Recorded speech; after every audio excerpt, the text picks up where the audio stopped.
चाची वादा करता नहीं रहुआ चुनाव जिताएम ना इलाज बिना रौनी के मरे ना देम, ई वादा करता नहीं। जौन दाखिल खारिज करावता नहीं ना चाचा जाके ब्लॉक में आ घुसवा लागत ना बा उ ना लागे देम, जौन शौचालय में पैसा लागत ना बा उ ना लागे देम, प्रधानमंत्री आवास योजना में पैसा लागत ना बा उ ना लागे देम, हम एक पैसा घूस ना लागे देम। अगर रहुआ घूस के सबूत देम तो या तो अधिकारी रहियन या तो मनीष कश्यप रहियन, ई वादा करते हैं। 1 लाख लड़का लोग के रोजगार देम, कितना 1 लाख लड़का लोग के रोजगार देम। और इस सारा बात चाचा स्टाम्प पेपर पे लिख के देम, कौन सी पे? अगर कोनो नेता स्टाम्प पेपर पे लिख के दे दी ना तो ऊपर साथ दे, ना दी ना तो एक बार मनीषवा के साथ दे। 25,000 लड़की के केकरा के लड़की के गरीब के बेटी के 25,000 बेटी के 6ठा क्लास से लेके मास्टर डिग्री यानी पीजी तक फ्री में पढ़ाएम चाचा। अपन दोनों हाथ उठा के हमरा के आशीर्वाद दो, दोनों हाथ उठा के सब कोई छोटो लोग दो आशीर्वाद, छोट भाई जे बा वो आशीर्वाद दो, सब लोग रौनी के आशीर्वाद चाहिए, समझी चाची लंगिन रौनी के अपन बेटा के आशीर्वाद देता नहीं। एक बार चेक तो करी कि बेटवा उ लायक बा कि ना, सही बात बा कि ना? बेटा पैदा करे से पहले हमनी के थोड़े पता रहेला या बेटी पैदा करे से पहले पता थोड़े रहेला कि घर से निकाल दी, पता रहेला, सही बात बा कि ना? एक बार मौका दी लंगिन, चुनाव जीतला के बाद हम वादा करता नहीं रौनी के उम्मीद ना तूने मुट्ठी भर प्यार मांगे आई रहनी है, कितना और रौनी के पूरा झोलिए भर देने लगे। जितना रौनी के करम लंगे ओसे 100 गुना करम हम, एक बूंद साथ देम रहुआ हम समंदर बन के वापस करम रौनी के, ई वादा करते हैं। आज अगर मनीष कश्यप जीती हन तो रौनी के वजह से, मोदी जी के वजह से ना। आज मनीष कश्यप जीती हन तो चचा रउआ वजह से, राहुल गांधी के वजह से ना। आज मनीष कश्यप जीती हन तो भैया रउआ वजह से, नीतीश कुमार जी के वजह से ना। आज मनीष कश्यप जीती हन तो दादाजी रउआ वजह से, लालू जी के वजह से ना। तो जब रउआ वजह से जीते तो इतना तो वादा करता नहीं कि जौन नेता लोग काम करेला ओसे बढ़िया काम करें, ई वादा बा। यो वादा करता नहीं कि मनीष कश्यप 5 साल तक ना सटियन कोनो पार्टी से, काहे कि अगर गरीब के लड़का ना रहती, ई वादा करता नहीं। जब हम उ लोग के दरवाजा पे गई नहीं, उ लोग हमरा के दरवाजा से भगा देलक, भगैलक ना, तबे ना आज निर्दलीय लड़ता नहीं। तो चुनाव जीतला के बाद 5 साल तक हम कोनो पार्टी से ना सटेम चाचा, ये वादा कर।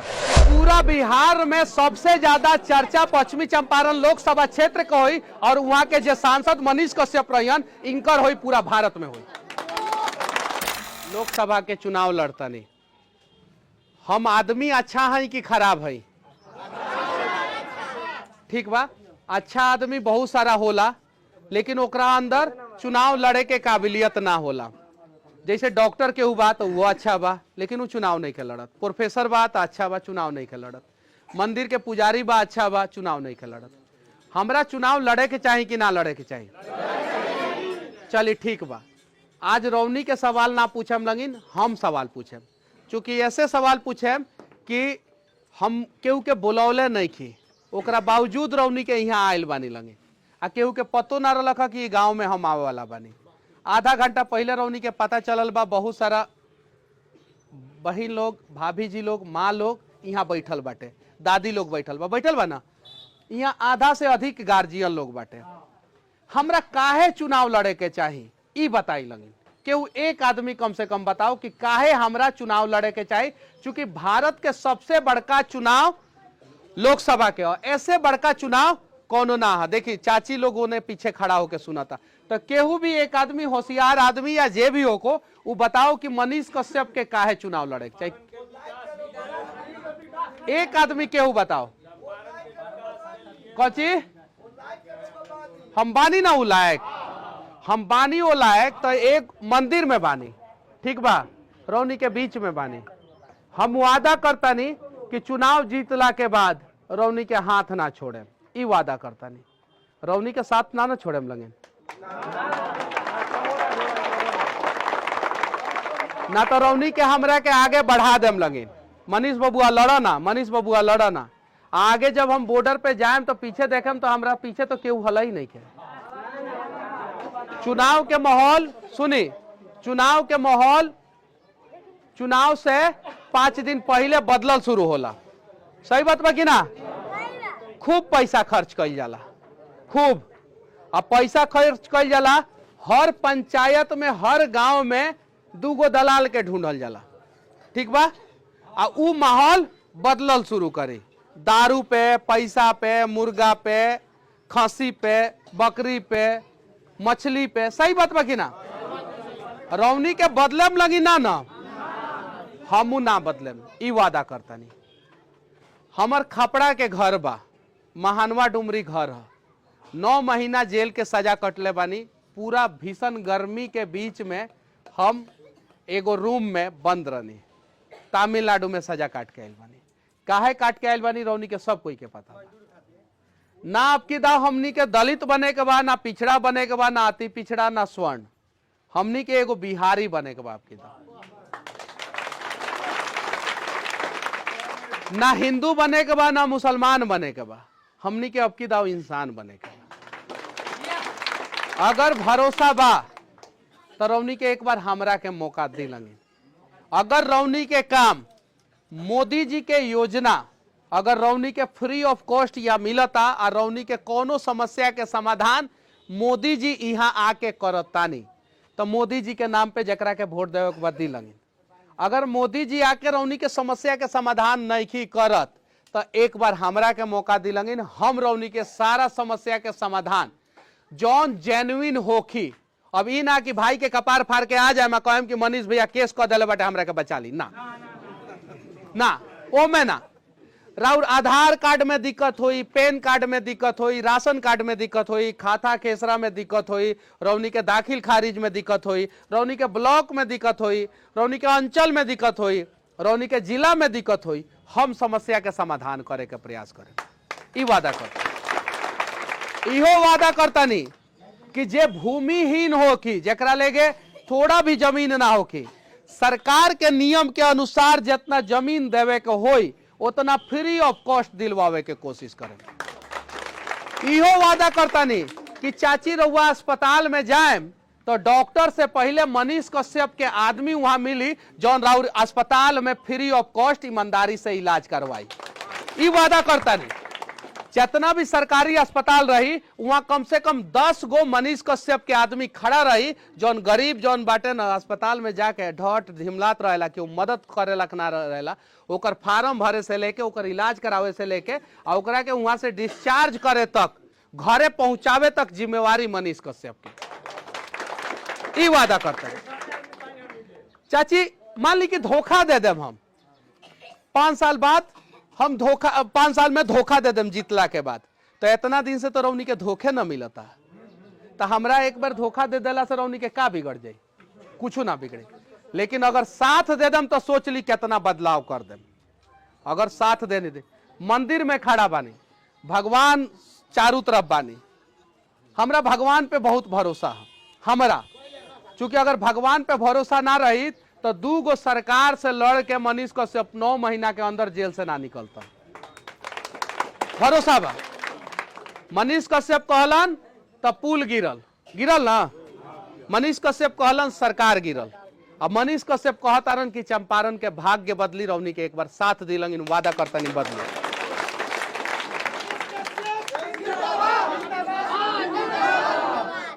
यहाँ ठंडा के व्यवस्था बा, नाश्ता के व्यवस्था बा। हम तो सुनले रहनी कि नेताजी लोग जहां जाला वहां नेताजी लोग व्यवस्था करेला। हम जहां जाता नहीं रौनी के व्यवस्था करता नहीं लगे, रौनी के खियावता नहीं लगे। हम सवेरे निकले नहीं खाना खा के नाश्ता करके, और रात में पहुंचे नहीं तो नाश्ता करे नहीं। दोपहर में लोगे खियावत पियावत हमरा के आगे बढ़ावता। गांव में आईनी है 10 आदमी के संगे, आज यहाँ कम से कम 500 लोग इकट्ठा भइल बाटे, भइल बा। केहू के फोन कैले रहनी है, केहू के वीडियो के माध्यम से बतौले रहनी है कि हम आवत। हम तो आई रहनी है ऐसे ही, भैया कहनी है कि तनी चली, हम आ गई नहीं है। यहाँ आ गई नहीं है तो हमरा पता चल कि हम तो मुट्ठी भर प्यार मांगे आई रहनी है। कितना और रौनी के पूरा झोलिए भर देने लगे। जितना रौनी के करम लगे ओसे 100 गुना करम हम। एक बूंद साथ देम रहुआ हम समंदर बन के वापस करम रौनी के, ई वादा करते हैं। पढ़ल लिखल बानी, बढ़िया बोले नी, अच्छा लड़े नी, आ गरीब लोग लाख लड़े नी, टैलेंट बा, मौका दिलेंगे।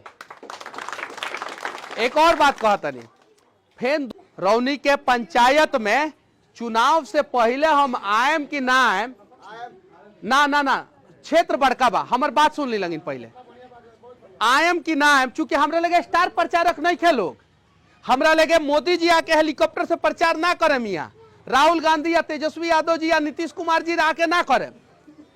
रौनी के फर्ज बनता कि अगर रौनी के हमरा संगे बानी लगिन तो 52-53 दिन चुनाव बचल बा। कितना दिन? लगभग 2 महीना से भी कम। ये 2 महीना रौनी के हमार साथ दे दिलेंगे। हम वादा करता नहीं कि रौनी के कहीं भी जेन्युइन समस्या हुई ओकर समाधान करे के प्रयास करें, और हमार दरवाजा से रौनी के कभी भी खाली हाथ वापस ना आए। क्योंकि हमरा याद रही कि जब हम कुछ ना रहनी, हमर कोनो औकात ना रहे, खपड़ा के घर वाला एगो लड़का रउआ दरवाजा पे आइल तो रउआ हमरा के खाली हाथ ना जाए देने। लेकिन अगर आज हम मोदी जी के नाम पे जीत जाती, राहुल गांधी जी के नाम पे जीत जाती, लालू जी के नाम पे जीत जाती, या नीतीश जी के नाम पे जीत जाती, तो हम भक्ति उ लोग के करती रौनी के ना। सही बात बा कि ना? आज अगर मनीष कश्यप जीती हन तो रौनी के वजह से, मोदी जी के वजह से ना। आज मनीष कश्यप जीती हन तो चचा रउआ वजह से, राहुल गांधी के वजह से ना।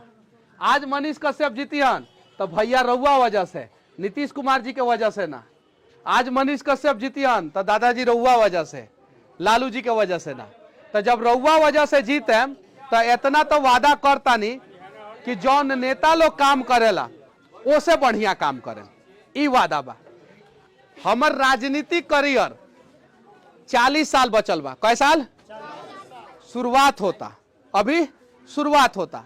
अभी हम अगर हम घोटाला करें, भ्रष्टाचार करें, रौनी के काम ना करें तो हमार अगला 40 साल बर्बाद हो जाए। सही बात बा? तो हम अपन करियर भी देखें कि हर राजनीतिक करियर है बर्बाद नहीं के होके देवे के, तब वो एऊ लाजे तो काम करबे करें। करें कि ना? 3 गो चीज हम खुल के बोलता नहीं, जायज बात बा ना। 3 गो चीज मांगे आइल बानी, 3 गो चीज मांगे आइल बानी। 3 गो चीज देम लगिन। जे लइका बा, बड़ बा, गार्जियन बा, हमरा से छोट भाई बा, छोट बहन बा, फर्क नहीं के पड़त। अपन दोनों हाथ उठा के हमरा के आशीर्वाद दो। दोनों हाथ उठा के, सब कोई, सब कोई, सब कोई, छोटो लोग दो आशीर्वाद, छोट भाई जे बा उहो आशीर्वाद दो। सब लोग रौनी के आशीर्वाद चाहिए। समझी? चाची लगिन रौनी के अपन बेटा के आशीर्वाद देता नहीं। कबो कबो बेटवो बदल जाला कि ना? अगर बेटवा बदल जाई तो अगला बेर से आशीर्वाद मत देम। लेकिन अभी अगर ये बेटवा मांगता आ बदलल नहीं के तो रउअर हक बनता कि आशीर्वाद दी। एक बार चेक तो करी कि बेटवा उ लायक बा कि ना। सही बात बा कि ना? बेटा पैदा करे से पहले हमनी के थोड़े पता रहेला, या बेटी पैदा करे से पहले पता थोड़े रहेला कि घर से निकाल दी, पता रहेला। सही बात बा कि ना? एक बार मौका दी लगिन, चुनाव जीतला के बाद हम वादा करता नहीं रौनी के उम्मीद ना तोड़े। पहला चीज आशीर्वाद। दूसर का चीज, जब नॉमिनेशन कर देम, नॉमिनेशन हम कर देम तो 11 रुपया चंदा मांगे। कै गो रुपया? 11 रुपया, 11 रुपया चंदा। ठीक बा? चूंकि राउर पैसा से हम चुनाव लड़े, हम अगर अमीर लोग के पैसा से चुनाव लड़े, ठेकेदार लोग के पैसा से चुनाव लड़े, तो ठेकेदार लोग ला काम करें। केकरा ला काम करें? सही बात बा कि ना? हम गरीब लोग के पैसा से चुनाव लड़े, हम उ लोग ला काम करें। 11 रुपया चंदा। ठीक बा? 11 रुपया चंदा, आशीर्वाद 11 रुपया चंदा। और हर कोई 11-11 गो वोट के व्यवस्था करो, कम से कम। कै गो वोट के व्यवस्था? 11-11 गो। भैया रउआ हमरा लाख घूमी और रउआ हमरा लाख घूम के 11 गो वोट के व्यवस्था करे। रउआ अपन परिवार में, रिश्तेदार में, पटीदार में, टोला में, गांव में, पंचायत में, सही बात बा कि ना, 11 गो वोट के व्यवस्था। अब रहल बात की सारा चीज मिल गईला के बाद हम तो चुनाव जीत जाए, जीतला के बाद करेम का। सुनी, 1 महीना के अंदर ई मंदिर में खड़ा होके कहतानी, ई मंदिर में खड़ा होके कहतानी 1 महीना के अंदर हर एक ब्लॉक में मनीष कश्यप एगो कार्यालय खोलिहन, जेमे मनीष कश्यप के 10 आदमी रही, जौन रौनी के ब्लॉक में सारा काम फ्री ऑफ कॉस्ट कराई। 1 महीना के अंदर एको पैसा ना लगे देम दीदी। अगर भरोसा बा तो साथ दी, नहीं के भरोसा तो जेकर साथ देता नहीं वो कर दी। हम 1 पैसा घूस ना लागे देम। अगर रउआ घूस के सबूत देम, सबूत ना देम तो हम ना कुछ करें। रउआ चुपके से जाके थाना में दे देम कि भैया पे 2 धारा बढ़ा दे तो हम का करें। अगर घूस के सबूत देम तो या तो अधिकारी रहियन या तो मनीष कश्यप रहियन, ई वादा करते। हर ब्लॉक में कार्यालय खोलेम, घूस के सबूत देम, कार्रवाई कराएम। 25,000 लड़की के, केकरा के, लड़की के, गरीब के बेटी के 25,000 बेटी के 6ठा क्लास से लेके मास्टर डिग्री यानी पीजी तक फ्री में पढ़ाएम चाचा। पहला साल से 1 लाख लड़का लोग के रोजगार देम। कितना? 1 लाख लड़का लोग के रोजगार देम। और इस सारा बात चाचा स्टाम्प पेपर पे लिख के देम। कौन सी पे? अगर कोनो नेता स्टाम्प पेपर पे लिख के दे दी ना तो ओकर साथ दे, ना दी ना तो एक बार मनीषवा के साथ दे। और अगर उतना ना दे पाइनी तो 5 साल बाद 2029 के चुनाव चाचा मनीष कश्यप लोकसभा के चुनाव ना लड़ीहन। पहला चीज। दूसरा चीज, 5 साल तक सरकार जितना पैसा देले रही उस सारा के सारा पैसा सरकार के हम वापस कर देम। लेकिन चाची वादा करता नहीं, रउआ चुनाव जिताएम ना, इलाज बिना रौनी के मरे ना देम। ई वादा करता नहीं। जौन दाखिल खारिज करावता नहीं ना चाचा जाके ब्लॉक में आ घुसवा लागत ना बा उ ना लागे देम। जौन शौचालय में पैसा लागत ना बा उ ना लागे देम। प्रधानमंत्री आवास योजना में पैसा लागत ना बा उ ना लागे देम। और हाँ, यहाँ कुछ जनप्रतिनिधि लोग भी बैठल होई, जे यहाँ के वार्ड होई, मुखिया होई, सरपंच होई, समिति होई, उहो लोग से वादा करता नहीं कि उ लोग के नेता लोग से का उम्मीद रहेला। सिर्फ इतने उम्मीद रहेला उ लोग अपने में सक्षम रहेला तबे नेता बन रहेला। गांव के सक्षम ना रही तो ना बनी।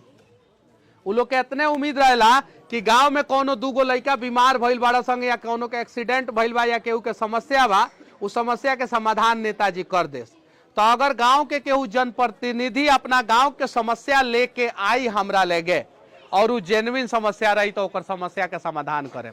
बाकी रौनी के मर्जी, रौनी के मन करी तब वोट देम लंगिन। हम सीधे कहता नहीं, मन करी तब वोट देम आ मन करी तो वोट मत देम। बस अगर रउआ लागता कि लइकवा लूटे आइल बा, कौन सी करे आइल बा, तब 5 साल हमरा के मौका ना देम, खाली अमीरे लोग के लूटे के मौका देम। सही कहता नहीं ना, मौका दी और का पता हम रौनी के लाख कुछ कर दी। बाकी आजे से रौनी के हमरा लाख लाग जाए लगे। निर्दलीय जीतेम, निर्दलीय रहेम।